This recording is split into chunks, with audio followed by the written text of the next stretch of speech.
بەناوی خۆی گەورەم هێربان بەڕێزان ساڵتان لێبێ خۆشحاڵین پێتان دەگەین بۆ پێشکەشکردنی ئەڵقەشینوە لە بەرنامەکەمان تایبەت بە ڕۆژی پەنابەران و ئاوارە لە هەرێمی کوردستان. ئەوەی دیارە لە چەند ساڵی ڕابردووەوە بە تایبەتی ئەگە بگەڕێنەوە سەرەتای ساڵانی نەوەدەکان لە هەرێمی کوردستان کۆچی گەنجان و بەشێکی زۆر لە هاوڵاتانی هەرێمی کوردستان ڕۆ وڵاتانی ئەوروپا پەنایان بردووە و بوونەتە هەندە لە وڵاتانە. ئەمە بەردەوام بوو بە شێوەیەک لە شێوەکان هەتا ساڵانی 2012 ڕێژەکە کەم بووە، بەڵام لە 2013 و بە دواتر بە تایبەتی 2016 ڕێژەیەکی زۆر ژمارەیەکی زۆر لە هاوڵاتیان لە هەرێمی کوردستان بە تایبەتی ڕێژەی گەنجان کە لە 85 ئەو کۆچبەرانەی تێک دێنا ڕویان کردە وڵاتانی دەرەوە و لە هەمان کاتا بە لە ڕێگەی باند و قاچاقچیەکانەوە لە ڕێگەی دەریادا و بە کەشت لە ڕێگەی پەڕینەوەیان بۆ وڵاتانی ئەوروپا بەداخەوە بەشێکیان ژمارەیەکیان گیانیان لە دەستدا. ئێمەمانوێت لەم بەرنامە لەسەر ئەو بابەتە بدوێین. هەمان کات ساڵیادی ڕۆژی پەنابەرانە کە ڕۆژێک دیاری کراوە وەکو لە 66 هەمین ساڵیادی جارنامەی گردنی مافەکانی مرۆڤ ڕۆژی پەنابەران لە 20 حوزەیرانی هەموو ساڵێک دیاری کراوە بۆ یادکردنەوە لەو بابەتە. لەگەڵمان بن. سەرەتا لە بەڕێزت مامۆستا کامران بپرسم هۆکار چییە لە کاتێکا کە ئاوارە و پەنابەرێکی زۆر لە هەرێمی کوردستانە هەیە بەڵام بە پێچەوانەوە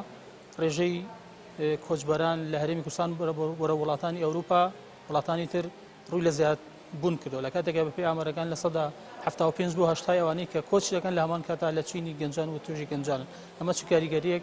جێ هێڵێ و هۆکارەکەیشی چییە؟ بسم الله الرحمن الرحیم. سەرەتا ئەمڕۆ کە یادی کۆچبەرانە من لێرەوە ئەڵێم سەر و ڕێزی خۆم دەئەنوێنمە بۆ کەسوکاری ئەو شەهیدانە کە بوونە خواردەی ماسیەکان کە بوونە خواردەی ئەو ماسیانەی کە لە بەحرەکانە خنکان لە کوردستانەوانە بە تۆپەڵ هۆچیان کرد بەڵام کۆچەکەشیان سەرکەوتوو نەبوو. بەنسبەت وەڵامی پرسیارەکەی بەڕێزت ڕاستە وڵاتانی عەرەب سووریا و عەرەبی عێراقی ڕوەکاتە کوردستان بەڵام گەنجی کوردستان بۆ ڕاکاتە وڵاتانی ئەوروپا.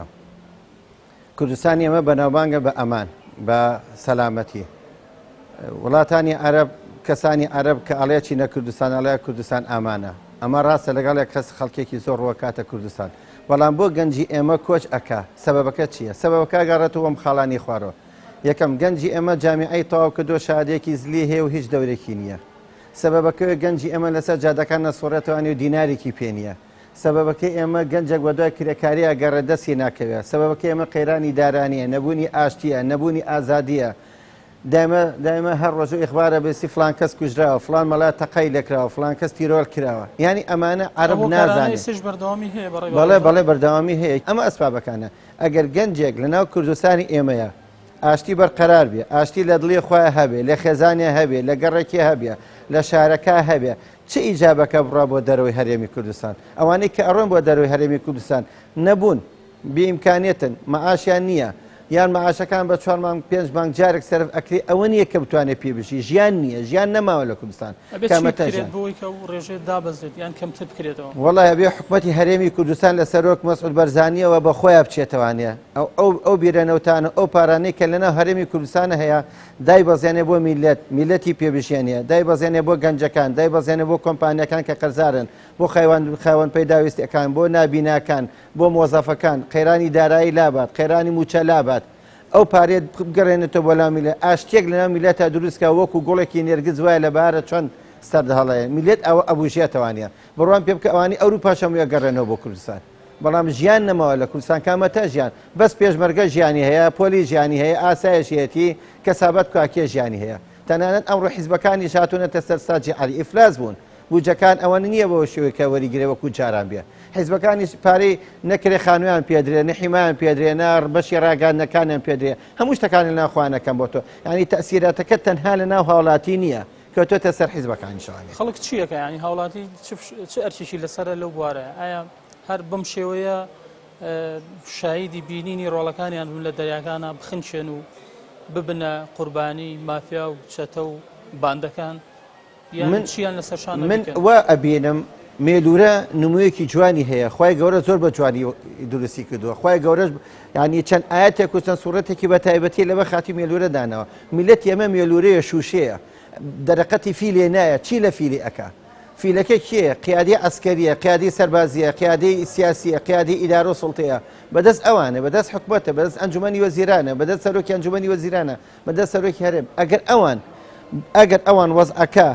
نەجۆڵێنەوانی و ئاشتی دروست نەکەروانێ ئەم کێشانە حل نەکەن تاکید بە کێشەکان بەرەو گەورەتر بێ بەرەو چارەسەرترێن وەیەک پرسیار لە خۆم هەیە لە ماوەی پێشوە لە ڕاگەاندەکانە 2 بلیار دینار دۆلاریان وەرگرت بۆ نیان خستە ناو بازارە بۆ نانە بە کۆمپانیەکان بۆ دان نەبەزان چی لیان لێهات بڕۆن پێ بکەن لە کوردستانە نەمەوەڕانی خالیش دەبێ بڵێ نەبوونی شەفافێتی شۆکارێکە بۆی شەفافێت یەکێکە لە ئەساسەکان گەنجانج لێرە متمانیان نەماوە بۆی کە دەسەڵاتێک بەخەمی ئەوانەوە بێت نەک گەنجێک من تەمەنم 56 ساڵە 56 ساڵە متمانم نەماوە ئەبێ گەنجێکی 700 چۆن متمانی بمێنێت ئێوە وەکو ڕێکخرا وەکو چالەگوانی بواری ڕێکخراوەیی کە لەو بوارە ئیژەکەن چ ڕۆڵێکتان لەسەرشانە وە چیتان کردووە ڕۆڵی ئێمە لەگە کێ قسە بکەین کێ گوێمان لێگرێ لیستی سەوزە وەڵی گوێمان لێ ناگرێت بە سەراحەت و بە ئاشکرا بڵێن کێ گوێ لێ ئێمە گرتووە ئێمە تەنانەت کە دای مواجەکانیانەکە مواجەکان قوبڵ ناکەن بچینە سەر لیستی زەر ناوێت بە سەراحەت ناوێت لە سێتەرەی هەولێر و ئەمان گەڕێنەوە چەند جار چین و گەڕانیان تو هیچ ئاشتێکیان ناوێت لەوە زیاتر ڕێکخراوە چی بکە ڕێکخراو هەوڵی داوە توانای داوە ئێستا حالیان لەم کاتەیە بەهۆی مانگی ڕەمەزانەوە کە بۆی جەژنەوانەیە ڕێکخراوەکان ماڵ بە ماڵ دوکان بە دوکان ئەگەڕێن داوای سوال و سەقەدە و یارمەتی و خێر و هاوکاری لە خەڵک ئەکەن ئایا بە ماڵە فەقیر و هەژارەکان ئەمە ئێستا حالێن ئیشی ڕێکخراوەکان هەوڵی ئەو ڕێکخراوانی کە لە ناوخوا هەن لەگەر ڕێکخراو نێودەوڵەتی کۆمەک بەخشەکانە بتوانن دەستگیرۆیی ئەوانە بکەن بە تایبەتی و گەنجانە کە ڕۆکەنە دەرەوە ئەوان بەڕاستی کە ئاچنە ژینگەیەکی تر هەل لە ڕووی سیاسی کۆمەڵایەتی و فەرەنجی و هەموو بوارەکان و جیاوازێکی زۆری هەیە ینی ئەکرێت ئەم کۆنتاکتە بێ بەهۆی کە ئەوان دوجار لەو شوێنەی کە تیادان کە نەتوانن نەزانن ڕوو لە شوێ بکەن بە شێوەیەک لە شێوەکان هاوکاریان بن ئەو پەناهەندانەی کە لە هەرێمی کوردستانەوە ڕۆکەنە دەرەوە من وەکو سەفیر لە ڕێکخراوی فراتی جیهانی پەیوەندیم کردووە بە بەڕێز دکتۆر حسێن معەزەب بە بەڕێز دکتۆر محمود دڵخەتیب کە ئەمانە ڕێکخراوێکی نێودەوڵەتی گەشتییان هەیە لە نزیکەی 45 وڵاتی جیهانی نووسنگان هەیە و ئەندامیشن لە UN داومە تێوتمە کێشێکی وامە کێشەی گەنجەکان لە کوردستان بە تایبەتی بەم شێوەیە سەبەبەکەشم بۆ ڕوون کرد خۆزگە راپۆرتەکەم پێ بووە راپۆرتەکەم پێ بدانایە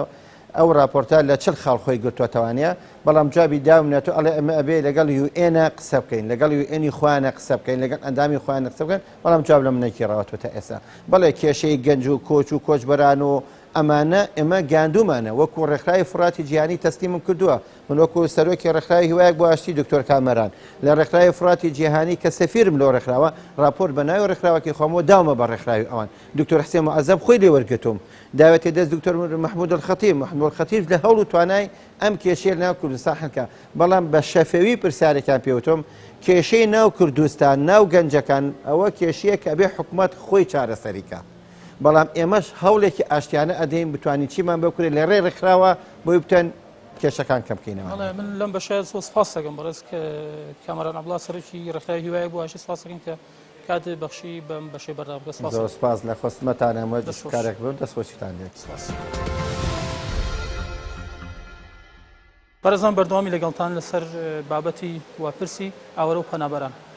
ئێستا شەمەیە لە بەڕێزت کەنان خانۆک و توێژەری کۆمەڵاتی پرسم ئەو کاریگەریانە چین کە جێ ئەمێنێ لە دوای ئەو گەنجی یان ئەو کەسە یان ئەو خێزانی کە لێرەوە کۆچەکە بەرە وڵاتان خۆ دەزانی ئەم کۆچکردنە لە ژینگەیەکی زۆر پێچەوانە کۆچەکە بۆ ژینگەیەکی تر کە لە ڕووی کۆمەڵایەتی ئابووری بگرە ینی سیاسی بگرە فەرهەنگی بگرە هەموو شێوازەکانی 100% جیاوازن ینی ئەمەی باسی ئەو کە وەکو توێژەری کۆمەڵایەتی تا چەند کاریگەریەکی قورس جێ هێڵی لەسەر کۆمەلگا لەسەر خێزانەکان و لەسەر مجتەمع بە شێوەی گشتی لێرە کە بەسمان هەرێمی کوردستان بەڵێ خۆی گەرەمە سەرتا باسی کۆچ بکەین و باس لەوە بکەین ئەو کۆچی تاکەکانی خۆمان بۆ دەروی وڵات و یاخود ئەو کۆچە بێ کە ئێستا تاکەکانی خۆر ئاوا یاخود باشوور عێراقیش کە کۆچیان کردووە بۆ کۆچیان کردووە بۆ هەرێمی کوردستان بڵێ ینی لێرە بۆ وڵاتان بڵێ خۆی کۆچکردن بە شازێک گشتی لە هەر شوێنێکەوە بێ کاریگەری جێهێڵێت تاکێک بێ بۆ ناو کوردستان بێت تاکەکانی خۆمان بێ کە بابەتی سەرەکی بەڕێستە بۆ دەرەوەی هەرێمی کوردستان و بۆ دەرەوە عێراق بێ بۆ ئەوروپا بێ بەدڵنیان کاریگەریکی زۆر جێهێڵێت چ لەسەر تاک بێت چ لەسەر خێزان بێت چ لەسەر کۆمەڵگا بێت ڕەنگە ئەو تاکی کە بەفەک فەردێک لە حاڵتێکی ئاساییە لە دۆخێکی ئاساییە کۆچەکە کاریگەری کەمتر جێبیهێڵە لەسەر کۆمەڵگا لە کاتێک بە جیاوازتر لەو کۆچێک کە ئێستا بەلێ شەڕی لە دەرەوەی کردووە ینی بە نمونە ئەو کۆچەی ڕەنگە بڵین 2010 تاکێک ڕۆیشتە بێت جیاوازترە لەو کۆچەی لە دوای 2013 بەلێ شەو هەرێمی کوردستان داڕمانێکی زۆری پێوە دیارە حاڵەتە بەردەوامیمەوە بۆ فراوانیە بەدڵنیاییەوە ئەگەر باز لەو هۆکارانە بکەین کە تاکێک ئەکە ناچار بە کۆچکردنی پێ بکات ئەمە هۆکارێکی سەرەکی بۆ ئەوی کە دوجار ئەم هۆکارەشە هۆکارێکە بۆ دووبارە داڕمانەوەی کۆمەڵگا و داڕمانەوەی ژیانی خێزان و داڕمانەوەی ژیانی تاکێکە لەو هۆکارە زۆر سەرەکیانەی کە لە دوای 2013 و تاکەکانی هەرێمی کوردستان ناچار بە ئاوارەبوون کراوە کێشەی ئابووریە و کێشەی سیاسیە کێشەی ئابووری و کێشەی سیاسی لە هەرێمی کوردستان لە کۆمەڵگەی ئێمەیە بە تایبەتی قەیرانی ئابووری تاکەکانی ناچار کردووە بە خێزانی کۆچ بکەن ینی ئەگەر لە ڕابردووە کۆچکردن خێزانی کەم بوو بێ لە دوای 2013 کۆچکردنی بەلێشاوی خێزانی زۆر بووە چۆ تاکەکان توانێت بژێوی ژیانیان ئێمە هەتا ڕەنگە لە هەواڵەکان لە ساڵانی ڕابردووە بیستمانە هەتا ئافرەت هەبوو ئەڵلقەی خۆی فرۆشتووە کە پیرۆستترین شتی ژیانی هاوسەری بۆ سەلامەتی ژیانی خۆی لە ناو چوارچێوی خێزانێکە ڕەنگە دوای ئەڵلقەکە ناچار بێ پەنا بە کۆچکردن بەرێ کە نەتوانێت بەردەوامی لە کۆمەڵگای کابکە کۆمەڵگای خۆیەتی کە تاکێک بەپی ببوورە بەپی ئامارانەی کە دەستکەوتووە لە 180 بە نزیکەی ئەوانی کە کۆژەکەن ینی ئەبن بە پەنامبەر لە وڵاتانی ئەوروپا ئەمریکا وڵاتانی دەرەوە چینی گەنجانن ینی بە خوێندنەوەی جەنابەت چ کاریگەریەک جێهێڵەیە لەسەر کۆمەڵگە لە کاتێکا گەنج دەستی کارە ینی چۆنە لە هەسوڕێنەری ئابووری و ژێرخانی ئابووری لە کاتێککە ئابووری دووبارە ئێمە هەموو شتێک وەک بەڕست بە ئابووری بە سیاست لە کاتێکدا سیاستی کۆمەڵگا شەلل بێ و ئابووری کۆمەڵگا ئابوورێکی شەلل بێ کە تاکێک نتوانێت توانای بەرهەمهێنانی هەبێت توانای داهێنانی هەبێت توانای بژێوی هەبێت تا تاکێک خوێندن تەواوکە هیچ کاتێک هەلی ڕەخساندنی بەسیترین شتی ژیانی خۆی پێنادرێت لە ڕووی خوێندنەوە کە بتوانێت هەستە بە ڕۆڵی خۆی ناچار ئەبێ کۆچ بکات ناچار ئەبێ بۆ ئەوەی کە ژیانێکتر دروست کۆچ بکات وە لە کۆمەڵگای کترا بژی و ئەو هەموو کاریگەری خراپانەی دووبارە لە کۆچ دروستە بەڕەنگە تاکێک لە ڕێگای هەموو حاڵەتەکانمان هەیە کە لە ڕێگای ئەخینکێ لە ڕێگای تووشی مردن ئەبێ کە مردن یەکە لەو قورستترین ئەو لێکەوتانەی لەسەر ژیانی مرۆڤێک دروست دەبێ خێزانێک لێرەوە تووشی حاڵتێکە بێ کە تاکێکی لەدەست ئەچێ و دوجار کۆمەڵگا تووشی بەرپرسیارەتیەت ئەبێ کە بەجارێک لە لێشاو لە ماوەی ساڵێکدا چەندین گەنجی لەدەست چووە و بەجار لە لێشاو لە مانگی وا هەبوو لە ساڵانی ڕابردووە چەندین مەیتاتۆ هەرێمی کوردستان پێشوازیان لێ کردووە ئەمە وەکو گەورەترین حاڵەتی سلبی کۆچ بەڵام بۆ کۆمەڵگاتەوان بەڵام بۆ تاکێک سەردانی وڵاتێکی ترەکە ئەو کاریگەرە خراپانی لە ڕووی قوبولکردنی ئەو وڵاتە تاچەن ئەم تاکە قوبوڵەکە تاچنەکوم ئینسانێک سەیری ئەکات تاچنێک ئەو مافانی دابین ئەکا و تاچنێک ئەم تاکە لە ژینگەیەکی ترە دووبارە توانای گونجاندنەوەی هەیە ڕەنگە لە حاڵتێکا گەنجان توانای فێربوونی زمان بەرکەوتنی کۆمەڵایەتی بە کۆمەڵە هۆکار بێ بەڵام ئایا دوجار لە ناو ژینگەیەکی خێزانە کاتە خێزانی لە کۆمەڵگەیەکی تەواو کولتوری عورفی کۆمەڵایەتی کۆمەڵگە و سیستمێکی کۆمەڵایەتی کوردستانی ئەگوازرێتەوە بۆ تەواو کۆمەڵگایەکی ئەوروپی چ بەرکەوتەیەکی ئەم خێزان دروستەکە لە ڕاستیا خێزانێک و دوانی ژنی ئەگەرێمە سەری ئامارەکان ژمارەیەکی زۆر خێزان هەیە خێزان لە ئاکامی بەشێک لەوانی کە کۆچیان گردەوە هیچ بۆتە دیاردەیەک ئەگەر نەژڵین دیاردە بەڵێ حاڵەتە ینی مەرزنی هەڵۆشانەکە لەوێ هەوڕووبە بە نمونە هەیە هاوسەرەکەی ڕۆیشتووە ژن و مناڵەکانی لێرەوە بەجێ ماون حاڵەت هەیە هاوسەرەکەی لەوێ ژن و مناڵەکانی لێرە ئەمەش بەخۆی جۆرێکە لە جیابوونەوەی خێزانی لە هەڵۆشانەوەی خێزانی ڕەنگە ئەم هاوسەرە بتوانێت 2 ساڵ 3 ساڵ چاوەڕی پیاوەیە کە هیچی بۆ نەکە جارێکی تر هەڵۆشانەوەکە دروست بیان لە بنەمەدا ئامانج لە جیابوونەوە نەبووە بەڵام دوای چەند ساڵێک چاوەڕوانیکردن و هیچ بۆ نەکردن ئەگەر ئەو نێتەوە لێرە جیابوونەوە دروستە بێ هەندێک لەو جیابوونەوەش خێزانی لێرە بە کۆمەڵ ئەڕۆن لەوێ جارێکی تر جیابوونەوە دروستە بێ جیابوونەوە لەسەر بنەمای شەرعی نەبێ واتەم پیاوە نیەتی تەلاقدانی ژنەکەی نەبێ ڕەنگە خۆی بکەوتە شوێنێک هاوسەرەکەی بکەوتە شوێنێ مناڵەکانی لە شوێنەکە بن ینی کۆچکردن حاڵەتێکە کە دیاردەیەکە کە ئێستا جیهانی گرتووە بەڵام بە شازێ کردی بە شازێکی گشتی ڕۆژئاوا بە شازێکی گشتی ڕۆژهەڵاتی ناوڕاست پێوەی ئەناڵێنن ئەگەر بڵێن بۆ ڕۆژهەڵاتی ناوڕاست لە ڕووی ئابووریەوە لە ڕووی سیاسیەوە لە قەیرانە کاتێ لە قەیرانە بوون تاگەکان ناچارن بۆ ژیانی خۆیان پەنا بۆ شارێک بۆەوەی کە ئەو کۆچە کەمتر کرێتەوە ئێمە ناتوانین بە مرۆڤێک بڵێن کۆز مەکە لە کاتێکە ژیانی ئەمان نەبێت ناتوانین بە تاکێ بڵێن کۆز مەکە لە کاتێکە حکومەت لە ڕوانگەی داراییەوە تێری نەکە پێویستی سەرەتایەکانی خۆی بۆ دابین نەکە بۆیە منی هاوڵاتی و تۆی هاوڵاتی ناتوانین بە مرۆڤێک بڵێن کۆز مەکە بەڵام ئەوەی کە وا ئەکە ئایدیای تاگەکانی کۆمەلگا بگۆڕێ بۆ ئەوەی کۆز نەکردن ئەوەیە حکومت هەستێتەوە بە دووبارە بنیادنانەوەی کۆمەلگا لە ڕووی بژێوی ژیان لە ڕووی بازار بەگەرخستنی بازار لە ڕووی چاکردنی قەیرانی سیاسی کاتێک کۆمەلگا بەرەو دووبارە بژانەوە ڕۆی تاگەکان خۆیان لە ڕووی وەعیەوە ئەکەن لەناو کۆمەلگاکانە دووبارە هەست بە ژیانەوەکەن واتە کۆسپێنەکردن ئەوە نییە تۆ بربەستێک دانەی نەهێڵی کۆس بکەیت چونکە ئەگەر تۆ بربەستی شدانەوەگە و بربەستانە هەیە ئەو هەر کۆچەکە چونکە لێرە هیچ پێویستیەکی نییە کە وەکو مرۆڤێکی ئاسایی بژی بۆ ئەوەی وا ئەکات کە بە شێوازێکی ناڕاستەخۆ لە مرۆڤێک بگەێنێ کۆزمەکە بەڕاستی ئەرکی دەسەڵاتە و ئەرکی حکومەتە کە ژیانێکی شەرفمەندانە مرۆڤانە بۆ تاکەکانی کۆمەلگا لە ڕووی کەسایەتیەوە لە ڕووی نازنامەوە لە ڕووی شخصیەوە لە ڕووی پێویستیە مادیەکانەوە لە ڕووی سیاسەتەوە بۆ تاکانی دابینکە تا کۆز ناکات چونکە هەموو وڵات کەسێک نیشتیمانی خۆی خۆشەوێت دەست خۆش سواز بۆ بەڕێزت لەم بەشەی بەرنامەکە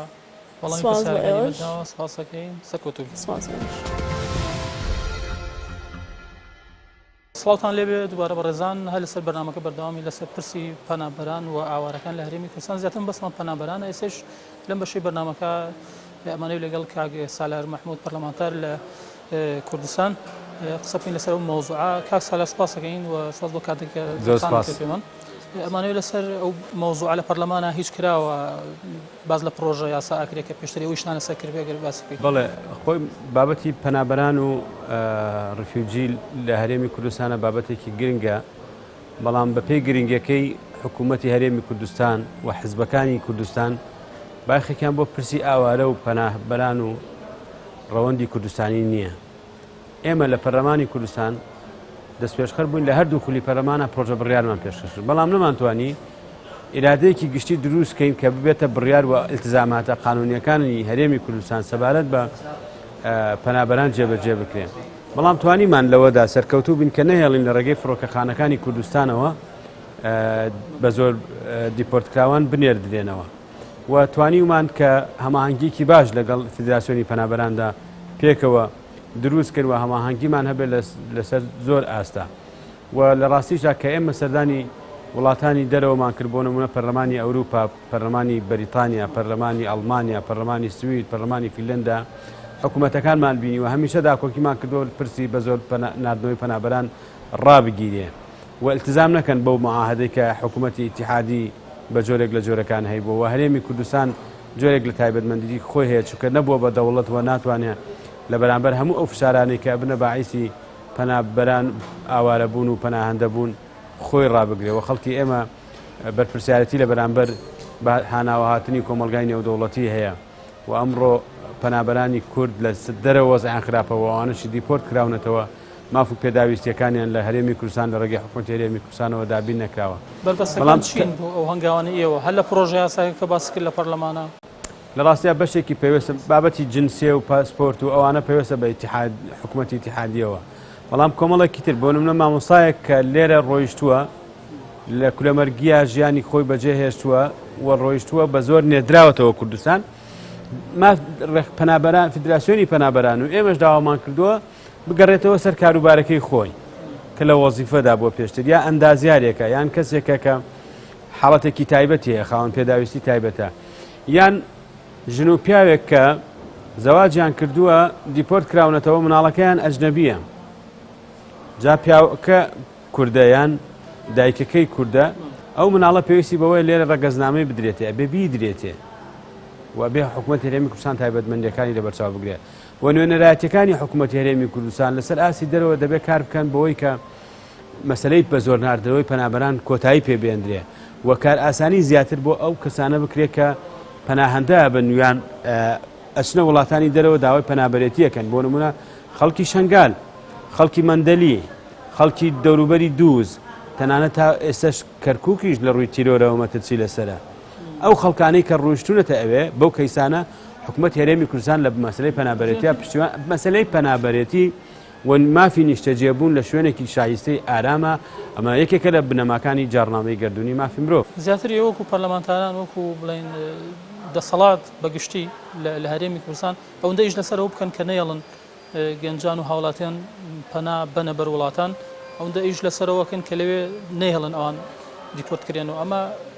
بەراوردە چۆن ئەکرێت؟ ئەزای چۆنە مەسەلە پێوەستە بە ئازادی و مافەوە. خەڵک ئازادە بێوێ هەر شوێنێکی شایستە بە ژیانی خۆی هەڵبژێرێ بڕوە. بەڵام دەبێت ئەسبابەکانی کۆچ لە کوردستانی چادیاری بکرێن. نەبوونی عەدالەتی ئیجتیماعی، بوونی فەسادێکی زۆر، نەبوون بە ئایندەیەکی ئیستیقرار لە ڕووی دیموکراسیەوە بۆ ئەم مەنتیقەیە و نەبوونی شەفافەتی زۆر لە پرسی داهات، نەبوونی حکومڕانێکی شایستە بە هاوڵاتیان وای کردووە خەڵک لێرە بێ ئومێد بێ. ئەگینا بەبیرت بێ لە ساڵی 2010 و 11 تا 12 کۆچی پێچەوانە دەستی پێکردەوە، واتە خەڵک لە دەرەوە عەقڵمەندەکانی دەرەوە ئەهاتنەوە لێرە دائەمەزران، شوێنی شایستەیان بۆ دابی نەکرا و ژیانیان لێرە تەکوی نەکردەوە. بەشێک لەوانە زۆر بە خێرایی هاتنەوە کە ئەو کاتە دۆخی حکوومەتی هەرێمی کوردستان و دۆخی ئابووری زۆر جێگیر و باش بوو. بەڵام زۆر بە خێرایی ئەم معادلەی پێچەوانە بۆ جارێکی تر ئومێدەکان بڕان. لەبەر ئەوە تا ئێمە نەگەینە قۆناغێک کە خەڵک هەست بە ئیستیقرار بکات لە ڕاستیە تۆ ناتوانین ڕێگربی لەوەی خەڵکی خۆت سەفەری هەرکوێکە یان ڕێگان نەهامەتیەکان نەگرێتە بەر. بۆیە من لێرەوە ڕام وایە کە بێ کار بکرێ، پەرلەمان کارا بکرێتەوە و لە پەرلەمانەوە ئەو پرۆژە بڕیاری ئێمە پێشکەشمان کردووە کە ماف و پێداویستیەکانی پەنابەرانی پێداوەستکراوە خوێندنەوەی یەکەمی بۆ کراوە و لە لیژنە پەیوەندیدارەکانە و ئیرادەیەکی گشتی لە پەرلەمان دروست نەبوو بۆ ئەوەی بێ بە بڕیار هیوادارین چۆن داواکرێ پەرلەمان کارا بکرێتەوە کۆمەڵە مەهام و ئامانجی گرنگ جێبەجێ بکات. یەکێک لەوانە مەسەلەی بە بڕیارکردنی ماف و ئازادیەکانی پەنابەران و دابینکردنی پێداویستیەکانی بێ. ئەتوانی بڵێ ئەو پرۆژە کە 2000 بوو بە قانون و ئەو کاتە بەشێک لە کێشەکان چارەسەر بکات. کۆمەڵی خاڵی گرنگی تایە چکە ئێمە ڕاستەوخۆ پەیوەندیمان هەبووە لەگەڵ فیدراسیۆنی پەنابەران چ لە لەندەن چ لە هەرێمی کوردستان و عێراق و ئەو پرۆژە بڕیارە لە ڕێگەی ئەوانەوە ئامادەکراوە و ئێمە سەپۆرتمان کردووە، مناقەشەمان کردووە، دەوڵەمەندمان کردووە. واتە ئەمە پرۆژە بڕیاری خودی پەنابەران خۆیانە، داواکاری خودی پەنابەران خۆیانە کە ئێمە لە خولی پێشووی پەرلەمان و لەم خولەشدا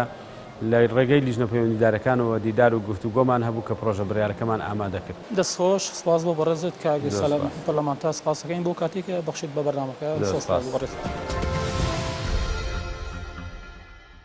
بەڕێزان سەڵتان لێ بێستێژە چینە لای کاگە ئاریجەلال بەرپرسی فیدراسیۆنی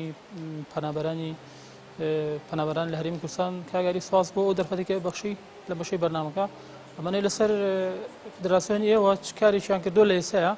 ئایا ئەو پەنابەرانەی کە ڕوو لە دەرەوەکەن لە ئێسادا بە تایبەتی چەند ساڵی ڕابردوو کە دیاردەکە زۆر بەرچاو بوو وەک لە ئێستا نازان مێسێش هەمان حاڵەت هەیە بەو شێوەیە یانەوەتە تەرکیزی ئەلام لەسەری نیە و خەڵک نایزانێ. ئەمە سەرەتا لەو پرسم ئایا دیاردەی کۆچکردن بەرەو دەرەوە پەنابردن بەرەو وڵاتانی ڕۆژاوا لە هەرێمی کوردستان ئێستش بۆ شەڕیە و بەو شێوە بەو ڕێژە بەرزێ ماوەتەوە ئێستا؟ بەڵێ سەرەتا دەستخۆش بۆ ئێوە دیارە ئەمڕۆ کە 66 ساڵ تێپەڕە بێ بەسەر ڕێکۆتنامەی پەیماننامەی جینێڤ لە ساڵ 1950 لە پەیوەند بە مافەکانی پەنابەران بۆ پەنابەرانی واژووکرا، بەڵام بەداخەوە ڕۆژ بە ڕۆژ وە سات بە سات ئەو وڵاتانی ئیمزاکەرانی ئەو ڕێکەوتنامەیە لە پاشەکشیان کەوە و ئەو بەڵێنم و شەرت و بڕیارانی کەدایانە حەق و ماف و ئیمتیازات بە پەنابەران بەهۆی ئەو لێشاوە زۆری کە لە ماوەی چەند ساڵانی ڕابردووە ڕویان لە وڵاتانی ئەوروپا کردووە. دیارە عێراقیش بەهۆی ئەو جەنگ و پشێوی کە تێکەوە ئەو قەیرانە کۆمەڵە قەیرانگەلی کە یەک لەسەر یەک لە دوای یەک وەک سیاسی کۆمەڵایەتی ئابووری کە ڕووی لە ناوچەیە کرد زیاتر لە 200,000 هاوڵاتی عێراقی هەتاوەکو 20 ئازار ساڵی 2016 ئامارە لای ئێمە بوو ڕویان لە دەرەوە وڵات کرد لە نێوانە کە زیاتر لە 50,000 هاوڵاتی هەرێمی کوردستان بوو بەڵام بەپی کۆمەڵێک ئاماری نافەرمی کە باز لەوە ئەکەن تەنها لە ساڵی 2016 زیاتر لە 126,990 کەس هاوڵاتیانی عراقی لە وڵاتانی دەرەوە ناونووس کراون. چەندی هەرێمی تایە لەو ژمارە؟ بەڵێ وەک باسم کرد زیاتر لە 50,000 هەرێم بەپێی ناوەندی هەواڵگری فیدراسیۆنی پەنابەران ئەوان کە جیان کردوونەتەوە لە دەرەوەی وڵات، بەڵام لە دوای ئەوەی ئەو ڕێکەوتنامەی وڵاتانی ئەوروپا لەگەڵ وڵاتی تورکیایە و زینوکردنەوەی کۆمەڵە ڕێکەوتنامەی وڵاتانی باڵکان لەگەڵ وڵاتی تورکیا بۆ ڕێگرتن لە لێشاوی کۆچی هاوڵاتیانی بەرە وڵاتانی ئەوروپا ئەم ڕێژێ تاوا دابەزوێت چکە کۆمەڵێکی زۆر لەو هاوڵاتیانی کە لە دوای 20 ئازارەوە کۆچیان کردو ڕۆشتن بەرە و ئەوروپا کاگەر دەربازیش و بێتن گەشت بێتنە سنووری وڵاتەکانی با بڵێن یۆنان یا بولغاریا زۆربەی زۆریان لە ئێستا لە گرتوخانە دەست بەسەرەکانە بۆ ماوەیەکی زۆر درێژ خایان ڕایان گرتوون و زۆریان تووشی شڵەژانی دەرونی بوونەتەوە بەداخەوە تووشی قەلەقێکی زۆر بوون بۆ نمونە تەنها لە ماوەی یەک مانگە زیاتر لە 12 حاڵەتی خۆکوشتن لە دوورگەکانی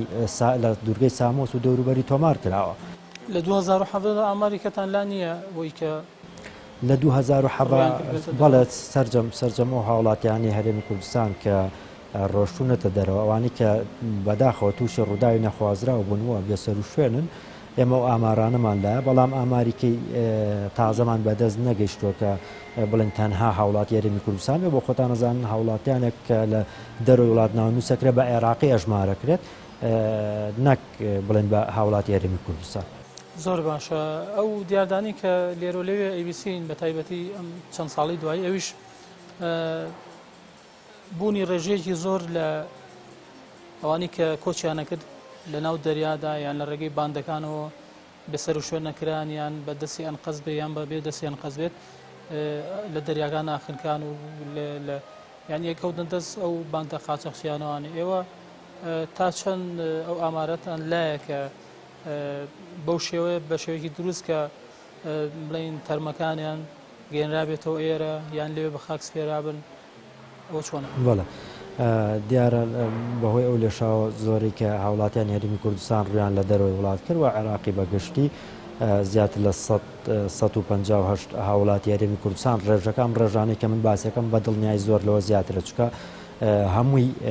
ڕێکخراوی ئێمە هەموو هاوڵاتیەک ڕێکخراوی ئێمە ناناسێ و ئێمە ناناسێ دیارەکرێ کۆمەڵە خەڵکانیش کەش هەبێت تووشی ڕوودا بوو بێتن پەیوەندیان بە ئێمەوە نەکرده بێت زیاتر لە ئەوەی کە لەلای ئێمە تۆمارکراوە 158 هاوڵاتی بووە کە گیانیان لە دەستداوە کە زۆری ناهێژن و مناڵ بوونە زۆربیان لە دەریای ئیجا بووە بۆ سەرجەم ئەو تەرمانی کە دۆزرانەوە ئێمەوەکو فیدراسیۆنی پەنابەران بەهۆی ئەوەی کە ئەندام بووینە لەو لیژنەی کە حکوومەتی هەرێمی کوردستان ڕاجپاردووە بە حکومیەوەی کە ئێمە نوێنەرایەتیمان هەیە لە دەرەوەی وڵات و توانیمانە سەرجەم ئەو تەرمانە بگەڕێنینەوە هەرێمی کوردستان لێرە لە نزیک کەسوکاریان بە خاکی پسپێرین بۆ سەرجەم ئەو کەسانی کە بێسەر و شوێن بوون هەر لە وڵاتی یۆنان و تورکیا وڵاتانی دیکەشی تیا کە منتقەی بولغاریا و هەر وڵاتانی بەڵقانەکە بۆ سەرجەم ئەوانە ئێمە پشکنینی دیNA وە سامپڵی خوێن و لیکمان ڕەوانەی دەرەوە کردووە لە دەرەنجامی ئەوە بەداخەوە کە لە دوای یەک ساڵ چاوەڕوانی تەنها تەرمی 4 کەسمان دۆزیوەتەوەویش بە حکومی کە دەریایەکی گەورە و بێسنوور و بێشمارە تەرمی 4 کەس دۆزراوەتەوە لێ لە دوورگەکانی لە دوورگەی سامۆز بە خاکیان سپاردون چاوەڕوانیەوەین کە 6 مانگی ئاین دەبزانین چێ بێ و مودە زەمەنی کە حکوومەتی یۆنانی دایناوە کە تێپەڕ بێت توانین تەرمەکەی بگەڕێت. وڵاتانی ئەو هاوڵاتیانی لێرە کە ئەڕۆنە دەرەوە زیاتر ڕوو لە چ وڵاتەیەکەن بەگشتی لە ماوەی یەک ساڵ و نیوە ڕابردوو زۆربەی زۆری لە ئەو هاوڵاتیانی هەرێمی کوردستان کە ڕۆشن ڕویان لە وڵاتی ئەڵمانیا کرد بە حکومیەوەی کە وڵاتی ئەڵمانیا ڕایگەیان کە داوانامەی مافی پەنابەریەدا بە هاوڵاتیان بەڵام کە باسی لە هاوڵاتیانە کرد مەبەستی هاوڵاتیانی سووری زایدن هاوڵاتیانی عراق مەبەستی کەمە نەتەوایەتیەکان بوو یا ئەو جێگایانی کە کێشە لەسەرن جەنگ و پشێویتیایە مەبەستیان ئەوان لە هاوڵاتیانی هەرێمی کوردستان نەبوو بەڵام هەتا پێش ئەو ڕێکەوتنامە هاوڵاتیانێکی زۆر لە هەرێمی کوردستان شۆ کۆچیان کردووە لەوێ توانیان داوانامەی مافی پەنابەری بەدەست وڵاتی کەنەدا لەگەڵ وڵاتی بەریتانیا ئەم زۆرە وڵاتانە زۆربەی زۆریان ئەستەمە پەنابەران بتوانن کە بە شێوەیەکی قاچاق بە شێوەی نایاسایی پێی بکەن زۆرینەی هاوڵاتیان ئەوانی کە کۆچ ئەەکەن ڕوو لە وڵاتانی ئەوروپاکەن وەکو بەریتانیا و سوید و فینلەندا و ئەڵمانیا و دانیمارکۆم ئەم وڵاتانی کە نزیکە زیاتر ئێوەکو ڕێکخراوێک لەگەڵ هەماهنگ بە ڕێکخراوەکانی تر و هەماهنگ بە چالاکوان و کەسایەتەکانی تر یان لایەنی پەیوەندیدارەکانی تر توانیتانە تا چەند ئەم دیاردەیە ئەم مەوزوعە بورژێنن بیکەن بە کەیسێک بیکەن بە بابەتێک کە زیاتر یعنی چۆن ئەڵێ بەرپرسان وانی کە بە پرسیارەتیان لە دەسەر لە وڵاتەیە بەهەژێنێت ڕەچڵەکێنێت دوجار کە طبعا ئەمانە بە هۆکارێ بە کۆمەڵی هۆکار کە ئەم کۆچ و ئەم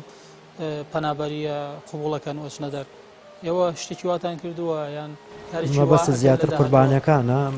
بەگشتی ینی بۆی کە ئەو هۆکارانە کەم کرێتەوە خۆ دەزانی هۆکارەکان زیاتر لە ناومێدبوونی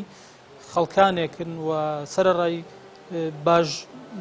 نەبوونی دۆخێکی ئابووری باشە کە ئەوەی کە دیارە و بازەکرێت واکات کە خەڵک لێرەوە پەنا بەرێتە بەر وڵاتانی تر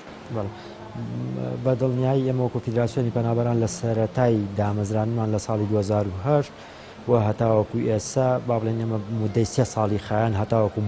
مۆڵەتمان وەرگرکە بە ڕێکخراوێکی بیانین کۆمەڵە نووسینگە و نوێنەرایەتیمان هەیە لە دەرەوەی وڵات ئێمە توانیمان بەربگرین یەک بە دیپۆرکردنەوەی هاوڵاتیانی هەرێمی کوردستان و پاشان پڕۆژە و یاداش ئاراستەی پەرلەمانی عێراق و پەرلەمانی کوردستانیش بکەیت بە خۆشحاڵیەوە پەرلەمانی عێراق ئەو وەختە بڕیاری 262 لە دەرەنجامی و پرۆژەی ئەمە لێکەوتەوە هاوڵاتیانێکی زۆر قەرەبوو کرانەوە و سوود و ئیسفادەیان لەو بڕیارە کرد بەڵام بەداخەوە لە هەرێمی کوردستان ئەمە هەر نەچوە بواری جێبەجێکردنەوە بۆ کاتیم قەیرانانش ئێمە وەکو فیدراسیۆنی پەنابەران وە ئەوە ئەندام پەرلەمانەکان لە لیژنەکان سەرجەمیان ئاگادارن کە ئێمە بە بەردەوامی سەردانی لیژنە پەیوەندیدارەکانمان کردووە لە پەرلەمانی کوردستان و یاداشت و پرۆژەمان پێشکەش کردوون بەڵام بەداخەوە حکوومەتی هەرێمی کوردستان بە پێی پێویست نەهاتۆ بەدەنگ داواکاریەکانی ئێمەوە بە تایبەتی ئێستا لە سەروبەندیەوەی کە خەڵک هاوڵاتیانی هەرێمی کوردستان دیپۆرت دەکرێنەوە بەرەو ئێرە کە ئێمە باز لە دەرەنجامێکی خراپ ئەکەین لە پێشوەخت بۆیان ئەمان یعنی کاری لەسەر ناکەن هەتا ئاگاتە ئەو ڕادەی کە بینن بە چای خۆیان تەرمی ڕۆڵەی کورد لە دەرەوەی وڵات ئەگەڕێتەوە بۆ ئێرە ئەجاهێنە سەر ئەوەی کە هاوکاری ئێمە بنیا لەسەر ئەو پرۆژە و پێشنیارانەی ئێمە کار بکەن. بڵێ ئێوە تا چۆن عەلاقە و پەیوەندی و کۆنتاکتان هەیە لەگەڵ ئەو وڵاتانەی کە خەڵکیێرە پەنای بۆ بات چ لە ڕێگەی ڕێکخراوەیی بێت یان لە ڕێگەی لایەنی پەیوەندیدار دامەزراوەیەکی تایبەت بۆ یان لە جهەی فەرمیتر ینی حکوومەت و دامەزراوەکان؟ بەڵێ دیارە بۆ سەبارەت بە ئەو هاوڵاتیانەی عێراق کە تووشی ڕووداو بوون ئێمە تەنسیق و هەماهانگیمان هەبوو هەم لەگەڵ نوێنەرانی خۆمان من خۆم ڕاستەوخۆ لەگەڵ وڵاتانیشا لەسەر خەت بووم جگەلەوە لەگەڵ باڵۆزخانە عێراقیش بە بەردەوامی لەسەر خەت بووینە بۆ ئەوەی کە ئەو تەرمانەی ئەگەڕێنەوە بۆ ئێرە ویا ئەو هاوڵاتیانی کە لەوێ پێویستیان بەهینە بێ بتوانن بە شێوەیەکی ڕسمی و بە شێوەیەکی فەرمی با بڵێن وەفادنامەیان بۆ پنیا هەست پشگیریە کە پێویست بکە بۆ کەسوکاریان یا بۆ پەنابەرێکە لە دەرەوەی وڵات تەنسیق و هەماهەنگیمان هەبوو خەرجی ئەو تەرمانەی کە گەڕاونەوە بۆ هەرێمی کوردستان کە بۆ کەسوکاری قوربانەکان کە حکوومەتی هەرێمی کوردستان پارەکەی بۆ دابین نەکردووە هەرشێتی کە لەلایەن حکوومەتی